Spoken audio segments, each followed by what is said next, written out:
since this session will be recorded, I'm going to go ahead and start. And, if anybody missed the beginning, they can watch it afterwards. So I'd like to say welcome to everyone for joining our webinar today. My name is Tibet Kara. I'm the Secretary General at British Chamber of Commerce. We have a great webinar topic today. It will highlight the role of women in the highly dominated, male-dominated logistics sector. So we're thankful to Emma Nash, who is the General Manager of Tuscor Lloyds, our premium member, who proposed this webinar and also brought together 4 amazing ladies, women who are very accomplished in the women logistics sectors to present for us today. So we will have Emma, who is the General Manager of Tuscor Lloyds Turkey. She is speaking at first. She's the advocate for logistics sector across UK and Turkey, and also she's the UTCAT and Logifem member. We will also have Tuna Hazar Avcıbalcı, who is another highly accomplished woman in the sector. She's the CEO of Kargoland International Turkey, and she's the founder of Logifem Society Network. This is the first women network in the logistic world created by women. And she will tell us all about Logifem in a short while. We also have Ayşem Ulusoy, another great accomplished leader in the sector. She's the managing director of ATC Group Turkey. She's also vice president of UTCAT and board member of UTCAT Women Focus Group. We also have a very impressive, young, accomplished woman, Beren Kayalı. She is the co-founder of Deploy Tech UK. She also was awarded a Women Innovation Award in 2023. And she's also selected to be in Forbes 30 under 30 in this year. So really impressive, and we will hear her experience from the manufacturing sector. So as I said, this webinar will be recorded, and we will have a question and answer session at the end. And, we can have a sort of more casual discussion about what we present today. So I wish you all a great webinar, and I'm also looking forward to listening to our great presenters. So I will pass the word to Emma Nash, who's the General Manager of Tuscor Lloyds. So over to you, Emma. Thank you very much. Thank you, Tibet, and thank you for agreeing to collaborate on this webinar today. I think it's a great step to be able to discuss women in logistics in both UK and in Turkey. As Tibet advised, my name is Emma Nash, and I am the Director of Tuscor Lloyds Turkey and also the Business Development Manager of Tuscor UK. I started my career 20 years ago now in the logistics industry, which sounds like a very long time when you say it out loud. I started in operations on exports and imports, and then I later moved to account management and sales. And today I split my time between Turkey and UK, managing both offices. So I'd like to just give a brief introduction to who Tuscor Lloyds are. So Tibet, if you could share my first slide, please.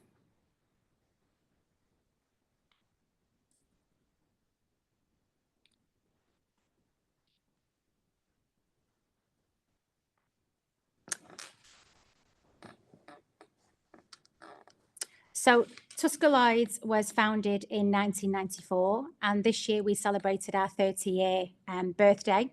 So our head office is in Manchester, UK, and we also have offices in Turkey and Mexico. We specialise in sea freight and air freight, and also project cargo. So I've been with the company for most of my career now. I'm very passionate, very dedicated about our company. And I'm really pleased to say as well that we have a real mix here of both women and men across our offices and across all our offices as well. Thank you, Tibbet. So just going back to my career and how I started, when I joined Tuscor Lloyds, there was a real mix of men and women, as I just said, and that's how we still are today. So I was very fortunate to be part of a company who encouraged both men and women to take opportunities, to fulfill their career and do everything that they wanted to do. And in the very beginning, I wasn't really exposed to any women in logistics or anything male dominated, because in Tuscor's here we always had the fair share of men and women. When I started to go out of the office early on in my career, when I started to attend exhibitions, customer meetings and networks, I soon realised that actually this industry is quite a male dominated industry. I used to attend networks and exhibitions and see, mainly men in the room. It was very rare to see women. And that made me feel really, really sad, because for me, it was never an issue that I faced. And I quickly came to realise that for other women in our industry, it may be a situation that they feel that they can take these positions, they can take leading roles, and they can't attend the exhibitions or the networks that I was exposed to. I remember the very first time I went to an outside event, and although from Tuscor Lloyds there was 2 women and 1 male attending, there was a room full of 100+ men, and I could probably count on one hand the women that was in the room.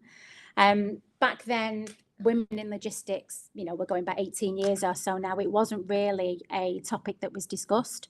It wasn't something I was exposed to. I worked with many amazing women in Tuscor's and also women outside of the organisation.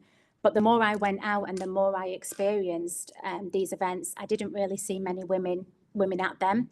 And to me, it was also, considered the norm, that that's just the way that it was. Things were done a little bit differently here at Tuscor's, and maybe outside, it wasn't quite the same. In recent years, we're in a position now where there is organisations for women in logistics. There's networks, and you'll hear about some of them today. There's events that are held throughout the years. Across countries, people are really supporting the cause. I often get asked why women in logistics, why should we have this topic to discuss? And the truth is, we need both men and women in our industry.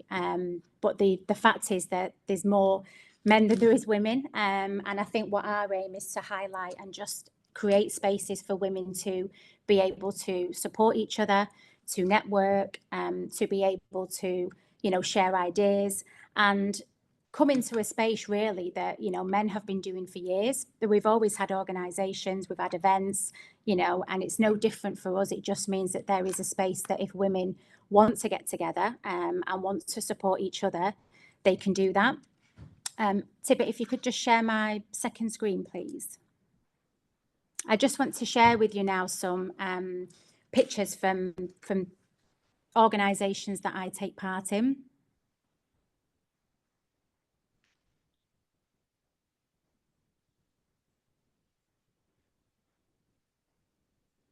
So on the screen now, you can see some of the pictures from past events. And I wanted to share these and just kind of give an insight of the kind of organisations that are out there now. So we have the Breakbulk exhibition that takes part in Europe every year, which this year I was an ambassador for. Now, Breakbulk is still very much a male-dominated industry. We have this organisation for women in Breakbulk, and I think 5 or 6 years ago when we first started, we was maybe 20, 30 people in a room. And this year we had over 100 women in the room, discussing, mentoring, sharing ideas and supporting each other. Now, I think in Breakbulk and Project Cargo, we still have a way to go, because at the exhibition, it's still very male dominated, but I'm really proud to be part of this group that are supporting and encouraging each other. We can also see there our annual picture. As Tibet said in the beginning, I am a member of Logifem, and I'm very proud to be an ambassador for this network. Tuna will give more information on this later, so I won't share too much on this because it's her baby, but it's something that I am very proud to be a part of. There's also some pictures there from the Every Woman organisation, which is another organisation based in the UK, which supports women across all logistics sectors. Tuna and I was fortunate to be able to visit the awards earlier this year, and it was a real inspiring, empowering event where, you know, women are recognised for their roles in the industry, and it's a chance to really network and meet like-minded women, and also Women in Logistics UK, which I'm a committee member for. So again, another organisation where it's about sharing space, sharing ideas, networking, and ultimately making friendships, which is something that, you know, we need. We spend a lot of time in our industry working. You know, logistics is a full-on role. So, you know, to be able to make these connections is something that we all need. And just on the last slide that I have, Tibet, I just wanted to share with you some pictures from the Tuscor ladies. So this is the ladies from our UK and Turkey office. And as you can see there, you know, there's various pictures. So we have pictures from the exhibition stand that we did earlier this year in Turkey. We have our ladies at the port. We've got Izmir port there, and we've got Vera Cruz. And it's really just to highlight the opportunities that are available in this industry. You know, sometimes I think I speak to women and they are maybe a bit wary of taking opportunities, or maybe women trying to get into our industry that kind of feel that we still are male dominated. And we are still male dominated, but we're going in the right direction. And I think by having webinars like this and the organisations that we're going to hear from today, we can really be in a position where, you know, hopefully one day women in logistics doesn't have to be a topic, because it's equal opportunities. There's men and women in our industry doing the same jobs. And hopefully, you know, we can just share these webinars with the men and be one together. Thank you, Tibet. So I just want to close my section by saying thank you again to everybody for joining us today, and for the audience for joining, because, you know, by registering to take part in these webinars, you're supporting women in logistics, and, you know, you're supporting each other. So we have some great speakers coming up today. We have Tuna, we have Beren, and we have Aishem. So we can hear from both sides, from a logistics side and also from Beren, who's going to give us some information on the manufacturing side. So I really look forward to hearing what the ladies have to say. Thank you. Thank you, Emma. So over to you, Tuna. Hello, Tibet. Thank you so much. Thank you, Emma, also for this great speech and explaining nice things about Logifem. And thank you, ladies, again for organizing this such a great webinar where we can talk about more about ourselves and about us and women in logistics. Let me tell you a little bit about myself. I'm Tuna Hazar Avcı, and 34 years old. I have been in the industry almost for 12 years so far. I studied my bachelor at Bahçeşehir University in International Trade and Business Administration. After that, I moved to UK and studied my master's in shipping and logistics and maritime law. And after that, after my dissertation, I moved to New York, and I stayed there, and I started my career in USA in a freight forwarding industry, in a Chinese-based freight forwarding company. And I started my after working for 8-10 years almost, I started my own company, which is Cargoland International. It's a Brazil headquartered company where we organize all shipments and handle transportations all around the world via air and sea and road transportation. And during my journey and experience in the logistics industry, I have joined my first global conference in logistics maybe 10 years back, and I seen almost 80% men at the conference, which it was the day my dream came, and I said, okay, one day I should start an organization where more women can get involved. It was the day I started this stream, actually. But of course, I knew that I should have gained more experience. So I was waiting for the right time. But as also Emma mentioned and Tibet mentioned, logistics is the most male-dominated industry in the world. It has been also proven by data. So it's like 70% of employees and labor force is all male-dominated. And the number of women has been increasing for the last 5 years. Yet still not enough, because once you see the results for senior positions, it drops considerably. The ratio of women drops considerably for C-level positions like CEOs or owners or managers. They are all nominated by men. So once I started this stream, I really wanted to approach and find and reach more women in logistics where they face similar challenges, because as a young entrepreneur also I have faced with a lot of challenges in the industry when I was establishing my own country and when I was trying to survive in the sector, in the global sector. It's really not easy, because for women you have to take your own seat, where men sometimes can already take it for granted. So for us, it's a little bit more challenging. So since I observed and experienced by myself, I take this as a important material, and I told myself we should create a platform for all women like-minded and having similar backgrounds, so we can all come together and share our experiences and empower each other. So this is where Logifem started, actually, 5 years back. Tibet, you can please share the screen.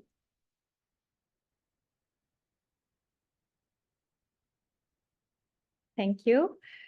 So yes, Logifem, which represents logistics of females.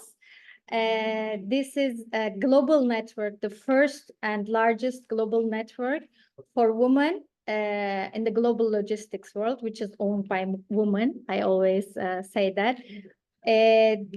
We established Logifem 5 years back, and those are some pictures from our past events, where we organized our first event in Cappadocia with the hot balloons. It was a really nice touristic, amazing city in Turkey. And at our first year, we had, at our first global event, we had around like plus 70 attendees, where we had them from, we welcomed them from plus like 50 countries all over the world. And our last event was in May, where Emma and Ayşem also joined us in Antalya. We had plus 100 attendees, where we had around plus 70 countries all over the world, which is a good ratio for us, because we hosted more than 100 women who dedicated themselves into logistics from all around the world, from 70 different countries. So which is kind of a proud for us.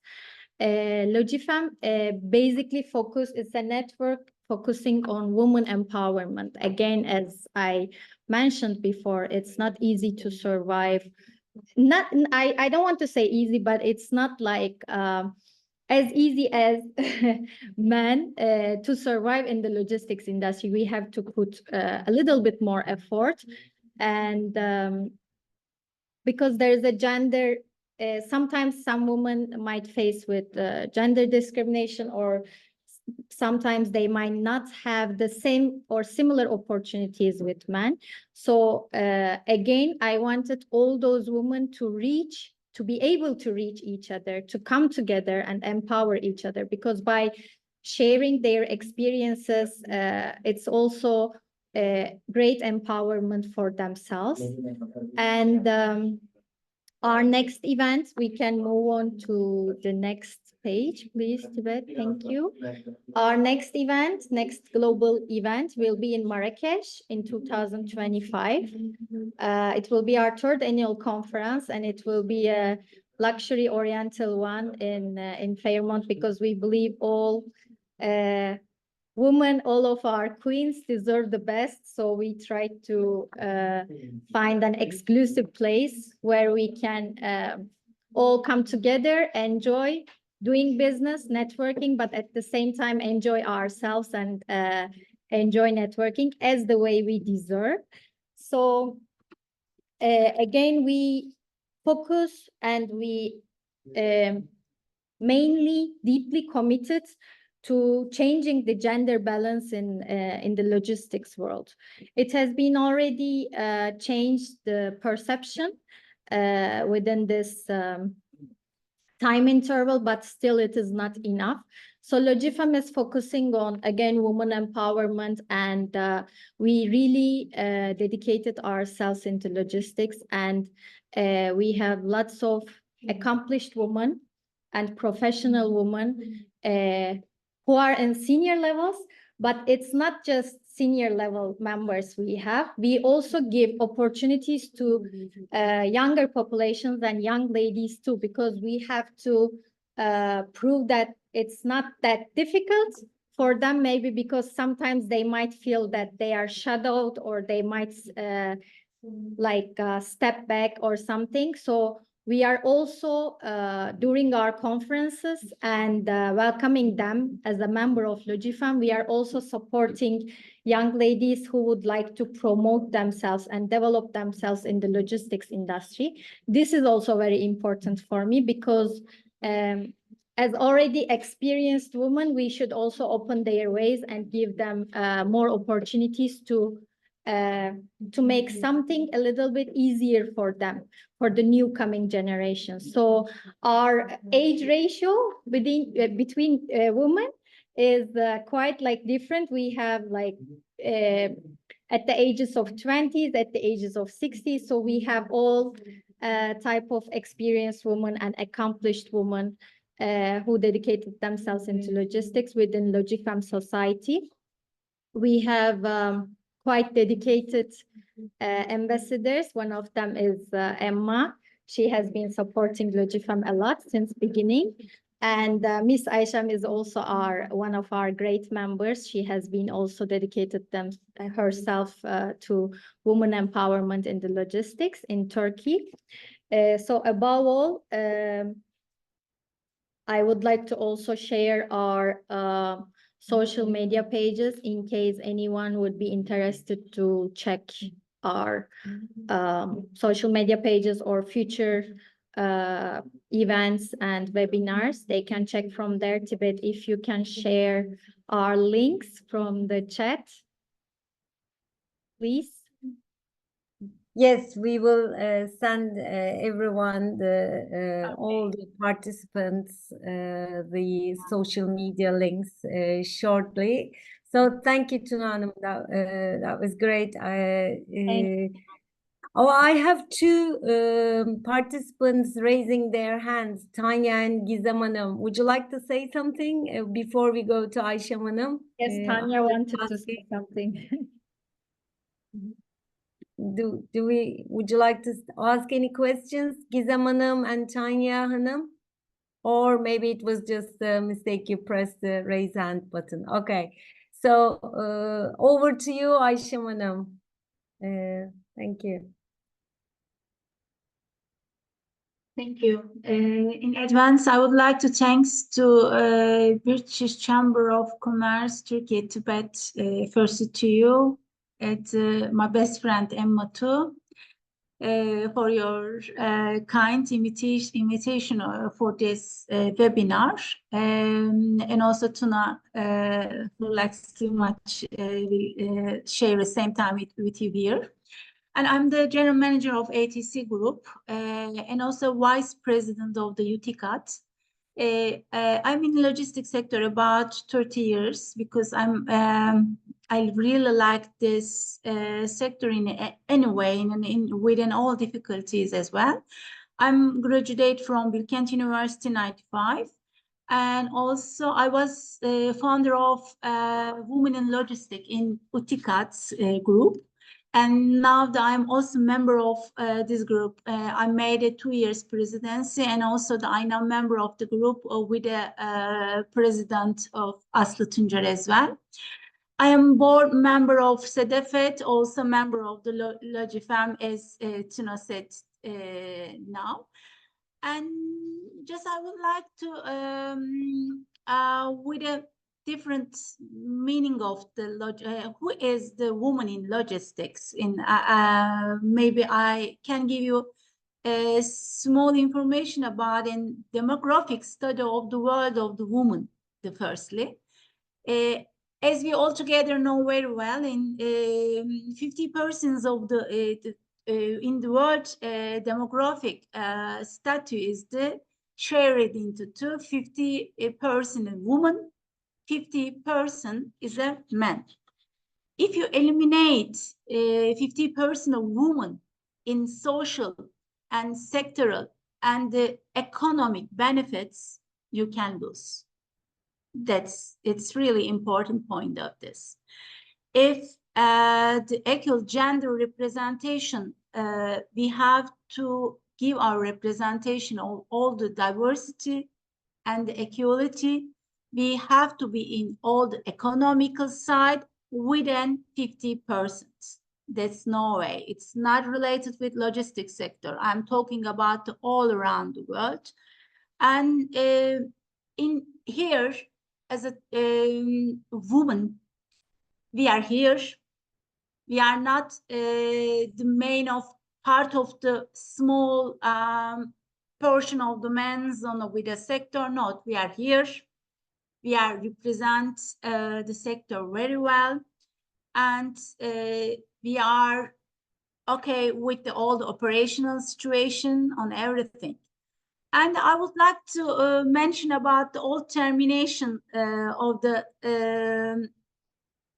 old logistic old schools termination. We are a family, as we know in all our companies. We are all together family. We are not a family. We have all our families in our at homes. We are not team player as a woman. Okay. It's really old school. We are, it's the best. We are not a family, we are not a team player.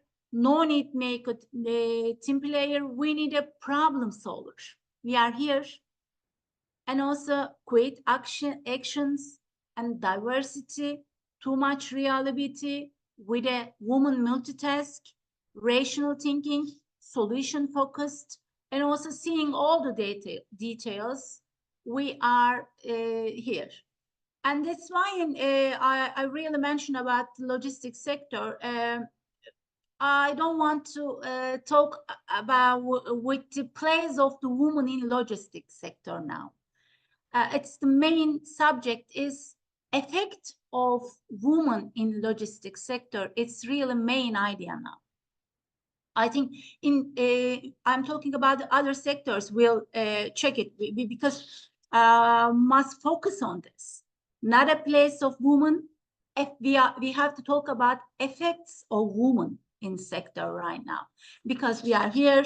We are really so powerful, and we want to be not any diversity or equality problems. We don't want to talk about with it. It's all of them is old school. We are here. We have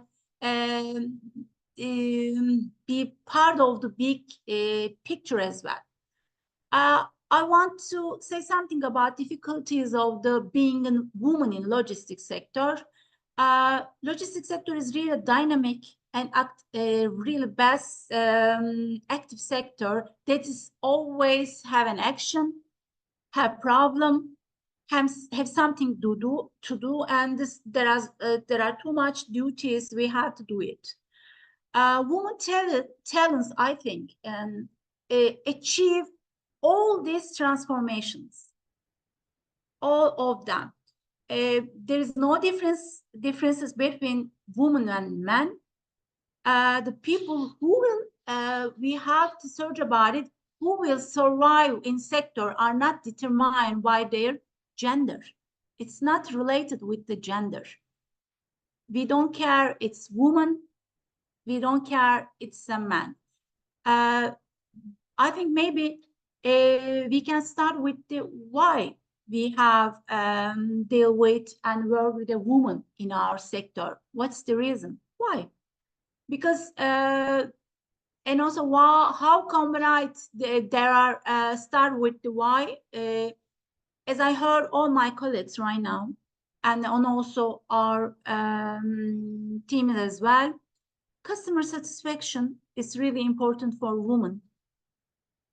Productivity, more profitable structure and the solution oriented. As a woman, we are all together, and we should talk the impact of the woman that we feel in the sector right now. Not anymore. I don't want to compare with the men and women in the next future logistics sector.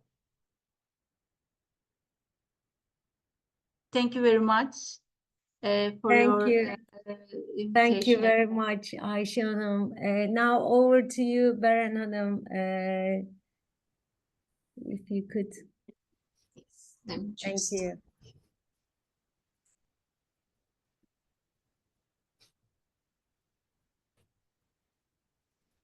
Can you see the whole screen in presentation mode? Yes. Okay, Yes. perfect. Yes. Perfect. So, hello everyone, I'm Beren. I'm gonna talk about more manufacturing and the link between logistics because I am a mechanical engineer and I came to the UK to do my master's at Imperial College London and Royal College of Art on Innovation Design Engineering.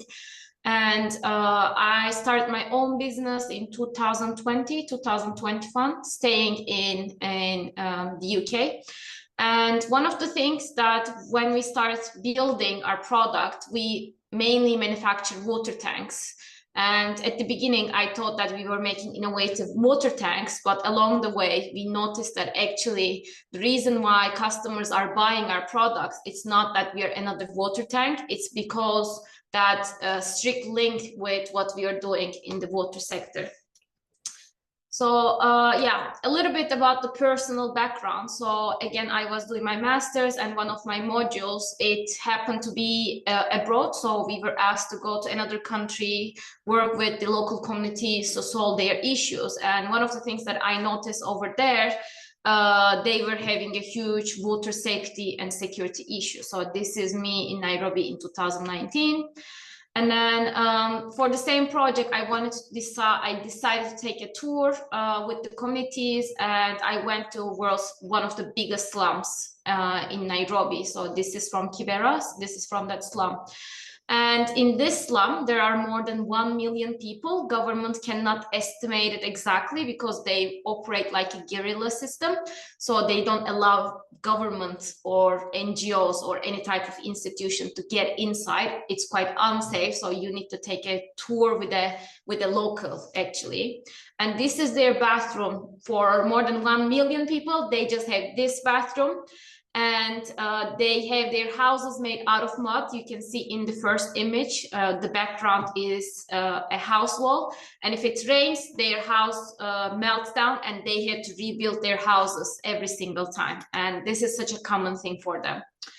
And here you see a river of slurry running through the streets. This is really close to where the kids are playing as well. And this is such a common thing for them that instead of having a clear water running through the streets, they have the wastewater running through. When I came back to the UK, I was quite shocked because when I did the research, I noticed that there is more than 3 billion people who are living in these conditions even today. So we call this water sanitation hygiene. So they are lacking a running tap water to wash their hands. They are lacking proper flushing system. So when they go to the bathroom, they have to leave it in that condition. And then today we live in a climate where the floods and the droughts and the wildfires, all these issues are compounding the problem. So it's not just about the poverty, Even in the UK, we suffer from droughts, or even in Germany, you can experience flooding events, or even in Turkey, where we had almost no issue with sanitation, you can still suffer from wildfires. And then on top of that, we have natural disasters like the one that we experienced last year, unfortunately, in Turkey and Syria as well. So this is part of the problem that we are solving, because when it comes to this type of natural disasters or any type of emergency, one of the first things you need is supplyable water system.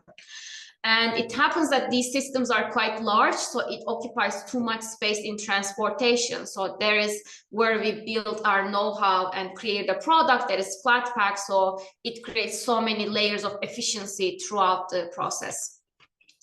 So this was a really common image that was shared on social media. After seeing this image and after seeing so many other ones, I think unless you are made out of stone, you would totally break emotionally. And that is what I did last year.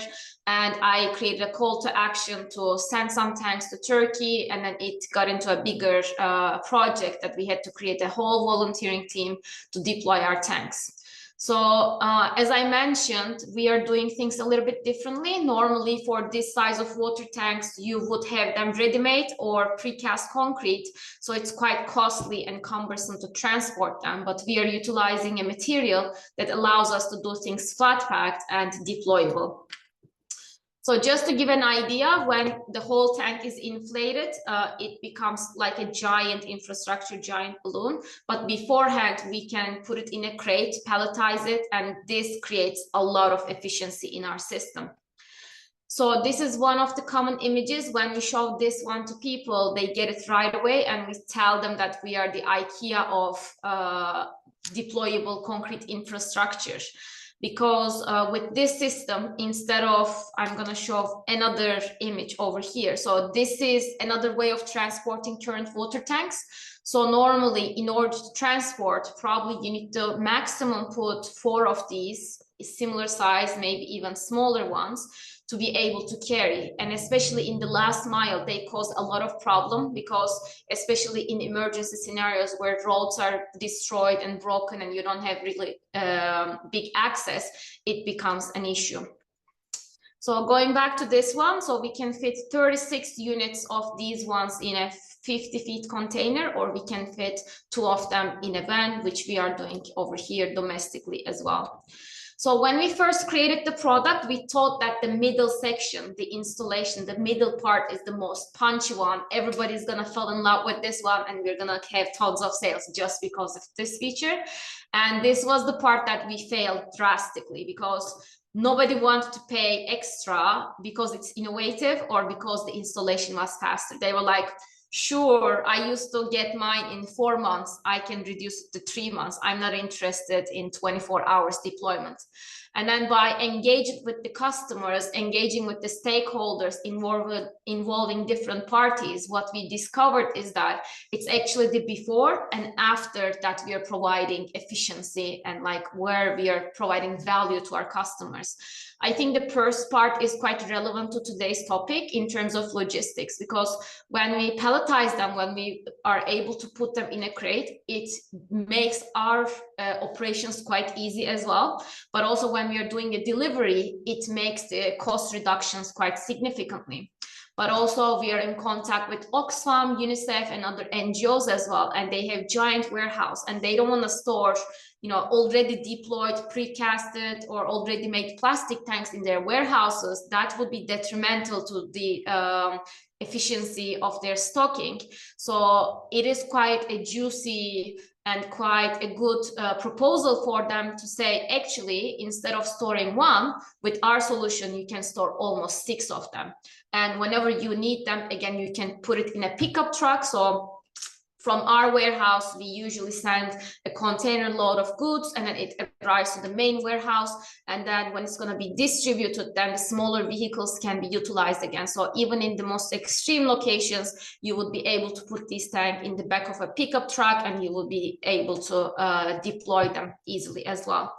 And then another part, which is not that relevant to our system, to our topic today, is the after part, which is the maintenance. Because most of the time, even especially for low income profiles or like low income communities, or when you go to, again, a disaster relief zone, who's going to be in charge of the maintenance, right? So they already have tons of things going on. Who has the expertise? Who is going to be the appointed person? Who's going to be buying and procuring the replacement? So this is a huge project by its own. So one of the things that we want to give the agency to the user, we want to give the freedom to be able to in charge of their infrastructure. That's why also we implemented this section as well. So it was quite interesting. The thing that we started with, saying, oh, this is going to be the coolest thing ever, it's actually the least interesting thing about our product right now. It's visually great because it shows like, oh, there's this giant balloon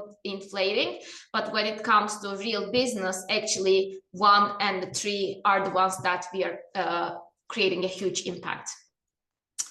And yeah, right now, again, we are talking about transportation. So when we did the research, we noticed that actually transportation and logistics, including the labor, it is actually around £5 trillion problem in the construction industry.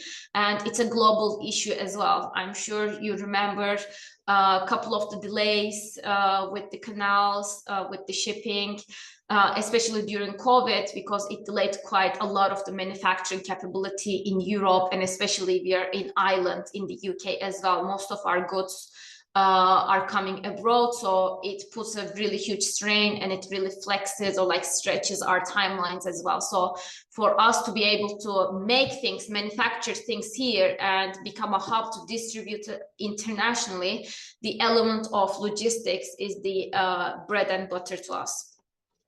So these are some images from the earthquake relief. So we were able to do 2 different dispatches. Again, like I believe it was 8 tanks, and then we sent probably 7 more tanks. And then the last mile project, you'll be able to see in the second image, we collaborated with AHBAB, and they were able to dedicate the tanks for the relevant schools, displacement camps, mobile hospitals, and a couple of soup kitchens as well. These are another elements, and then these are again a bunch of other images that we were able to successfully deploy the tanks as well. Again, once it's deployed, it becomes like a normal, boring water tank, but the fun for us, it's the beginning and the end of it. And this is another project that we did recently. This is from Saudi Arabia. So we had a client, they were creating a sustainable village in the middle of Riyadh desert, and they had no other option but our type of infrastructure. First of all, our competitors, again in logistics, they failed, but also under Riyadh desert sun, plastic would be melting and leaching microplastics to the water, so they didn't want to have that. And then installing something stainless steel, galvanized steel under the sun, it would take a lot of effort from the labor cost as well. So this is one of the recent deployments that we did. And we have a really good relationship with the construction company over there. Yes.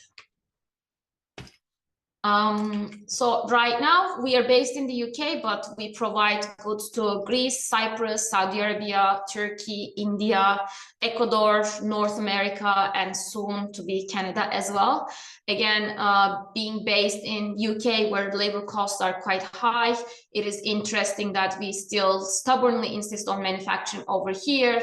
One of the reasons is, again, that capability of being able to ship the products with really, really low prices. Water tanks are not the only products that we make. By utilizing the same material, we are also doing a bunch of different stuff. So this is one of the elements that we sell through B&Q. It's like equivalent of Koçtaş in Turkey. I would say that's one of the biggest hardware stores, like a chain store in the UK. So we are quite successful with this one. So we are proposing another deployable flat packed solution. And again, normally it will be quite hard to ship this to individuals, but we are again replacing sacks and sacks of cement mixes, and we are providing this offer where people can just buy it and then they can do like a nice garden shed in their backyard. I would say that's it from my side. So yeah, we can move on with questions.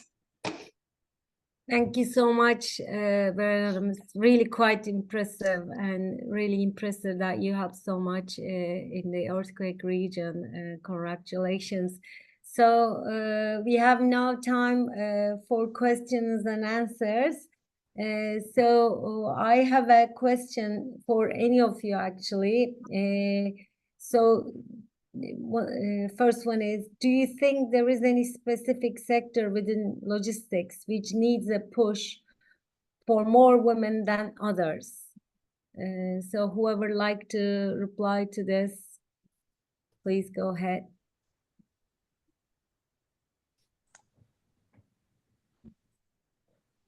I think technology in logistics also is quite male dominated because we have lots of softwares utilized within the global logistics industry, and we also as Logifam host many of those companies like softwares or any kind of tech companies within logistics. They are all males, and it's really hard to find women within those enterprises. So it's kind of difficult for women to again take their seat in this sector. So I hope we see more women actually. Maybe we should encourage more women in tech companies serving for logistics. Okay, thank you for the great reply. Emma, did you want to add something? Or Yeah, I think as well, just to say, you know, as Tuna said, technology is one of them areas. And I think earlier Aisham touched on it as well, in the sense that there's no, you know, position that man or woman differ. You know, we can do everything. So, you know, don't be scared, I think, to reach out to go into these positions, because I think when an industry or a certain position is seen as male dominated, it can be a little off-putting to women. They may think, like Tuna said, you know, they might not feel they can take their seat. They may not feel like they can do the job. And I think I'd just really encourage women to take the risk and take the opportunity, because that's what we need to be able to develop this industry. You know, if women put themselves out there and say, you know what, I can do this job, I can do it just as good as a man can do it, then hopefully one day, as I said earlier, you know, we don't need to have these discussions. No, that's great. Thank you. Okay, so maybe I can move. If nobody else wants to comment on this, I can move to the next question. Tibet, sorry to interrupt. Tanja wants to share something. I think she has tech issues that she couldn't. Oh, okay. Yeah, so I would like to read, if we have time. Please go ahead. Yes. That she says she's grateful for the opportunity to take part in this meeting, to hear and understand what the logistics world is like for other women around the world. And she would like to speak for Germany, and she says here it is still the case that this industry doesn't have a large influx of women. I really regret that, because it's a very exciting and challenging industry, and she believes that the female aspect is important, especially with the regard to the future. And she believes that we are more sensitive when it comes to sustainability, or bring a different sense of community to this world of work. And she mentions that she's determined to work on this version. That's great comments. Thank you. Yeah. Thank you, Tuna and Tanya. So another question from Arife Karaçelik. She says, thank you for this beautiful presentation. My question is, where should I apply to get the opportunity to work in the logistics sector as a lawyer? I'd like to progress in this field. Even I would like to work in the field of maritime law. And if I can find a scholarship, I also want to do a master's degree. Which one do you think should take priority, or is it possible to have both? So any advice? I can say that I studied my master's in UK and shipping and logistics and maritime law. So I can definitely recommend this sector where again women are quite the ratio of women are quite less compared to men.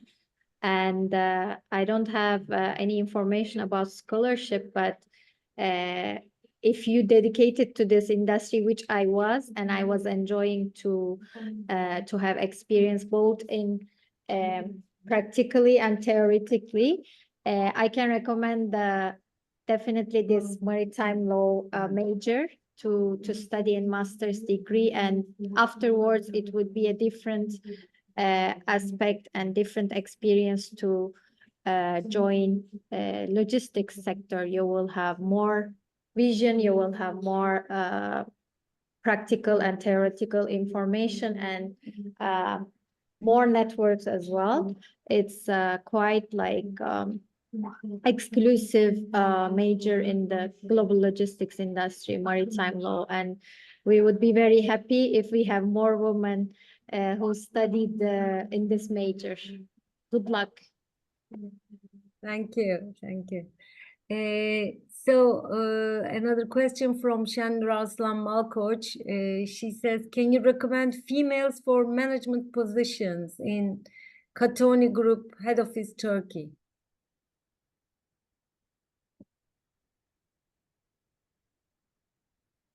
So sorry, I could not understand what is the question on this. so it says, yeah, Shandra, maybe you can elaborate on the question. I guess, can you recommend females for management positions in Katoni Group, head office, Turkey? Maybe she's asking if we know anyone Okay. in that group. Oh, okay. She's asking. Oh, okay. Job opportunity. Please send me details. I will forward as soon as possible to Katoni to check it if it is available to workplace. Okay. Okay, we actually Beren Directly, she can directly contact with me with my phone. Okay, great. So we will, get in touch and give your email. Please. Also, Ece, can you put on the chat box to everyone the Logifam Logistics social media accounts? So you're getting some thank you, and some people are leaving. But I have a question for Beren Hanım.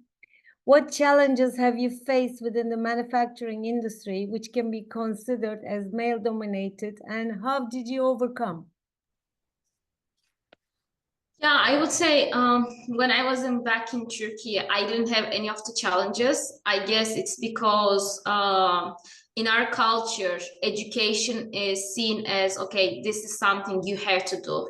I think like that was instilled from the get-go. And I remember I did my mechanical engineering in Boğaziçi University, and the female to male ratio was not like how I expected. My cousins are like 10 years older than me, so they were making fun of me like, oh, you're gonna be the only female, ha ha ha. Like, they were doing like, oh, per percentage, this is gonna be the thing. And when I get to the university, like in all of it's computer, electrical, mechanical, industrial engineering, especially, it was like heavily female.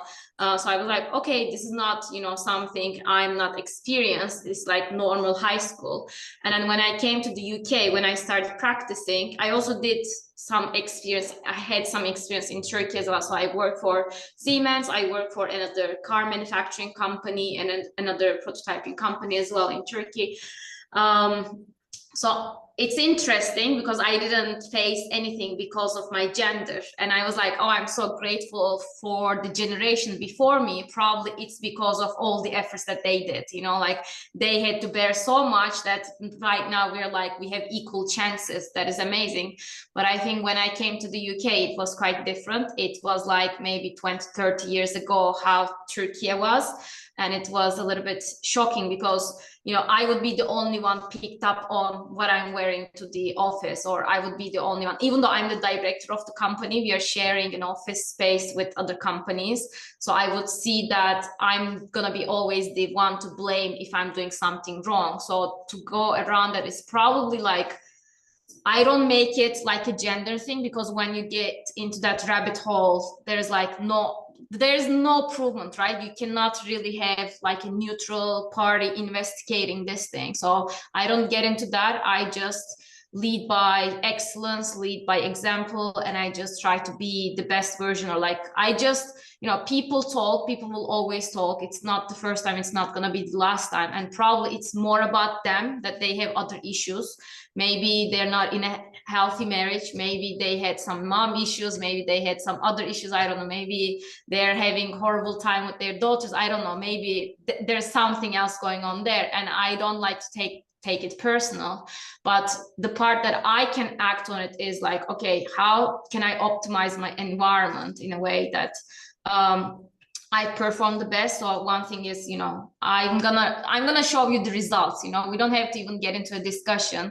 I'm gonna do my best. I'm gonna prove the success, and then you will not have any type of chance to comment on what I'm wearing, how I'm doing things in a certain way. So it's more like showing the results. And yeah, it is a little bit like, you're doing double work almost, like you're proving the world instead of just focusing on the task. But I guess it is what I owe also to the next generation. I think one of the common theme was, at some point we will get into a position that we don't have to deal with any of these, but right now we have to deal with these, so that in future, the next generations, they don't have to deal with this. Thank you. Excellent. Great insights. So one last question, and for all of you, do you have any advice for women wanting to pursue a career in logistics, but maybe holding back? What advice could you give? I can say definitely, because it's kind of based on my experiences, as also Beren said, it's not easy to just to show yourself. You have to take your seat first, and it's not taken for granted for women. It's very much male dominated, and it takes more time for women to prove themselves first with their efforts and with the tasks and with their results. So I would definitely highly recommend, if they dedicate themselves to this sector and this industry, I would highly recommend them to keep their ears closed and just to focus on what they do, because women can do anything if they want, and if they love this industry, because you have to love logistics if you want to do it. It's already the nature of logistics is a problem. So, and once you enter inside this sector, you will face with more problems. So to cope with all those issues and problems and the challenges that you will face, you have to love the industry first. And after that, once you dedicate yourself, you can do anything. You can just focus. You need to just focus and close your ears and don't listen to anyone. And after that, they will see the result. They will see your success. And once you trust yourself, after that, nothing is important if it is male dominated or not. You just do your own thing. Thank you. I want to add something more, and I mean, it's 30 years in logistics sector. I don't have any problem with the man, especially I would like to say with a male domination with it. But logistics and a woman in logistics is really powerful, as I said, and as I said before. And also logistics come from the nature of the woman as well. And we are working on at home as well. And we are really eager to make this business very well. I think it's the beginning, first the beginning of this entrance of the sector, that we have to upgrade women after, as Tuna said, later on upgrade the woman for the C-level position. All over the world, there is only 25% of the sector is a C-level woman in taking position. It's really very low numbers. That's why we have lots of successful women in logistics sector, but in the world and also sector, we have to encourage all the women to make the C-level position. It's not very easy to go to C-level, but we have all together with a woman power, we have to, I think it's our duty to encourage all the women to make to this target. Excellent. Not the fed up. Yeah. Not in the fed up. Please go on. Yeah. No, I agree. I just want to add that I agree, you know, with both what Tuna and Aisham have said there. I think never feel as a woman that you can take on these positions. You know, we've been joined today by successful women that have excelled in their career. And yes, there's been challenges, but they are where they are today because of their determination and because of encouraging and supporting each other. And I think that's what we need to make sure that we are continuing to do. You know, there's a lot of successful stories out there, and women should use the groups and the networks like we've talked about today to take that encouragement and take that support. And I think if, you know, there is a woman out there who is working for a company who they feel that they don't get the support or they're not going to be able to take those senior positions, then don't give up and don't think that logistics is not for you and that senior position is not, you know, able to reach, because maybe it's the company. You know, there's many companies out there. As I said earlier, I've been very fortunate in my career with Tuscor Lloyds. You know, I am on a management team here in UK with 3 other men, and we support each other. As Aisham said, I enjoy working with men. I don't have an issue with men, which sometimes I think women in logistics can get caught up. You know, they may think, oh, well, it's all about women and not about men. It's not. It's about how we can work together and how women and men can both be sat in those senior positions. Thank you. Excellent. It's been really great listening to you all and really inspiring and encouraging. And I hope everyone also, you know, took something out of it, which I can see there's a lot of positive remarks. And I guess I haven't missed any of the questions, and there are some questions to you, Beren. Maybe you saw them, and I guess you guys all communicate to each other. So thank you all for your great contribution, and we hope to do more of these webinars. And you know, we're looking forward to meeting you all at another series of webinars. And I'd like to thank you all. Thank you for participating. Thank you very Thank you, much. Tibet. Thank you, everybody. Thank you too much. Bye-bye. Thank you.